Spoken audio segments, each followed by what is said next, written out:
She never let anyone fully in.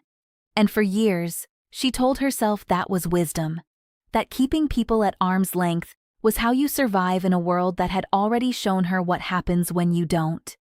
She built walls quietly, not with anger, not with coldness, but with a carefully measured warmth that made people feel close without ever actually reaching her. And she was good at it, so good that most people never noticed the distance. They thought they knew her. They thought they had her. But there was always a version of herself she kept sealed behind a door no one could find. She called it protecting herself. And in some ways, it was. But protection always has a price. And this video is about what she paid. Slowly, silently, and without ever realizing she was paying it at all. Most people who think about guarded women get it wrong from the start. They assume the armor came from one defining moment, a betrayal so sharp it closed her off forever. They picture a dramatic heartbreak, a specific person who broke her, a single event that flipped a switch somewhere inside her chest. But that is rarely how it actually happens. The truth is almost always quieter than that. The walls she built were not built in a day. They were assembled slowly, over years, through hundreds of small moments that taught her the same lesson in different language. A parent whose love felt conditional. A friendship that revealed itself to be quiet competition. A moment she finally opened up, and the response she got was dismissal. Or worse, weaponization. She learned that vulnerability was not a gift. She learned it was a liability. And so she adapted. She became someone who could be warm without being open, generous without being exposed, present without being reachable. And the world rewarded her for this. People called her strong. They called her composed. They called her mysterious.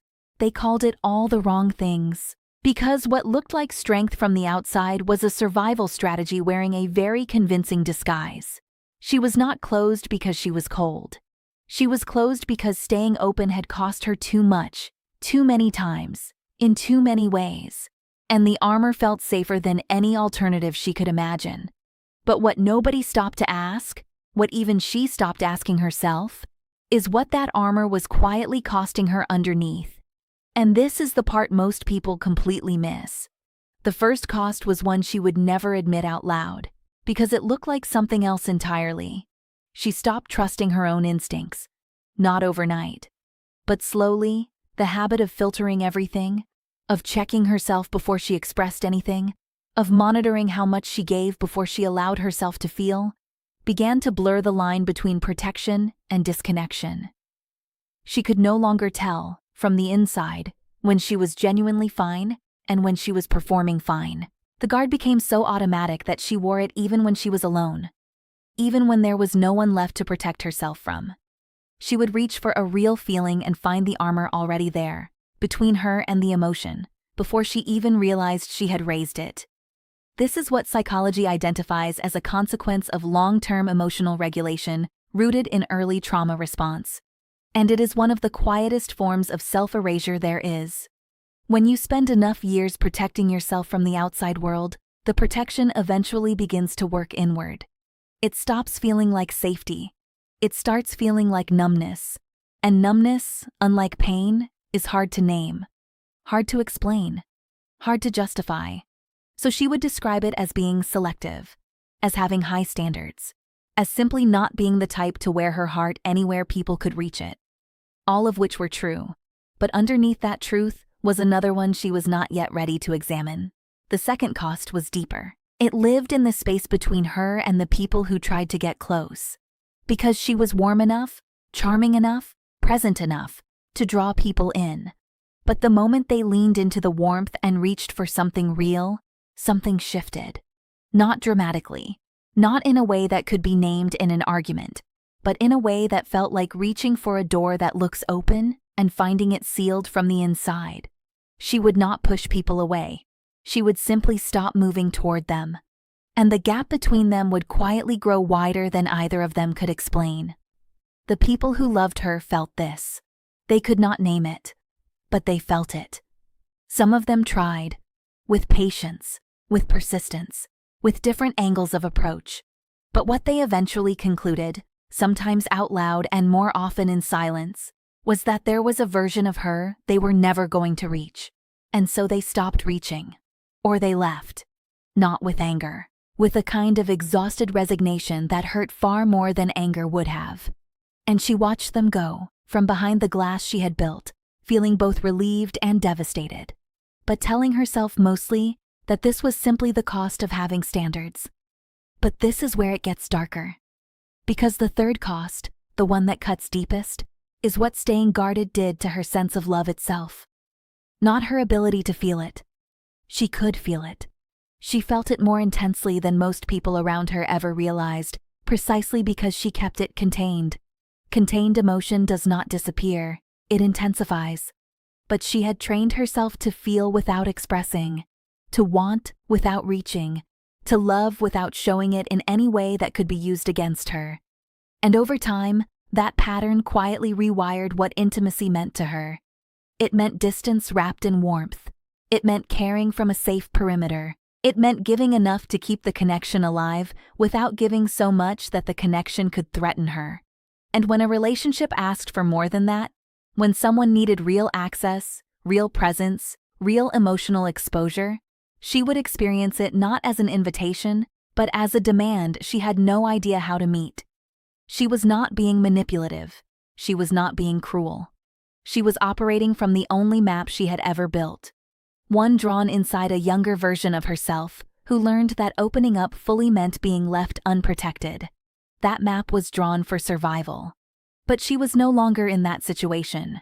She was simply carrying the map into every room, every relationship, every moment of potential closeness. And the map kept telling her to stay guarded, even when the territory no longer required it. Here is the question she never let herself sit with long enough to feel its full weight. Not, why do people always leave? Not, why does closeness always end in disappointment? But this one, the one that changes everything. What if the distance I created to protect myself from losing people is the exact reason I kept losing them? Because the armor she built to survive loss became, over time, the architecture of her loneliness. And that is not a character flaw. It is a pattern. And patterns, unlike people, can actually be changed. And here is what nobody talks about. The real cost of staying guarded her whole life was not the love she missed. It was not even the connections that faded, or the people who eventually stopped knocking. The real cost was something more intimate than any of that. It was the relationship she could never quite have with herself. Because you cannot be fully vulnerable with another person while simultaneously remaining closed off from your own interior life. The armor does not make a clean distinction. It guards everything indiscriminately, the dangerous feelings and the necessary ones, the grief that would have healed her and the joy that should have been allowed to land. She would experience happiness and immediately begin managing it, pulling back just before it became something she could lose. She would feel safe and immediately scan for the threat that must be approaching. She would be loved and immediately begin preparing for the moment the love revealed its conditions. And this deserves to be said with full clarity, because it rarely is. She was not broken. She was adapted. And there is a profound difference between those two things. Every wall she built made sense in the context it was created in. Every piece of armor earned its place. The tragedy is not that she protected herself. It is that she never had the safety, or the space, to learn that some moments no longer needed protecting. That some people were not the ones she had learned to fear. That the version of her that existed before the armor, open, trusting, fully present in a room, was not a weakness. It was the most powerful thing about her. But what happens when she finally begins to lower the armor? Not for someone else, not for a relationship, not for any reason outside herself, but just because she is tired of living behind glass while her own life happens on the other side. That is a different kind of becoming entirely. And that story deserves its own conversation. Understanding why she stayed guarded is not about blaming her past or offering easy reassurance about her future. It is about seeing clearly what long-term self-protection does to the interior life of someone who was once young enough to be hurt and smart enough to make sure it never happened that way again. Or so she believed. The armor was never the problem. The armor was always the answer to a problem. What becomes the cost is when the problem fades but the armor stays. When the emergency has long since passed but the defenses remain at full height, watching for a threat that no longer lives in the room. She did not stay guarded because she was incapable of love. She stayed guarded because love had taught her, early and convincingly, that it requires an exposure she was no longer willing to risk. And somewhere inside her, beneath the composure, beneath the warmth that holds people at exactly the right distance, there is still that version of her who wants to be fully known. Without conditions, without cost. If any part of this felt like your own story, I want to hear it. What was the moment that made you close the door? And have you ever let anyone back through it? Drop it in the comments. You already know the answer.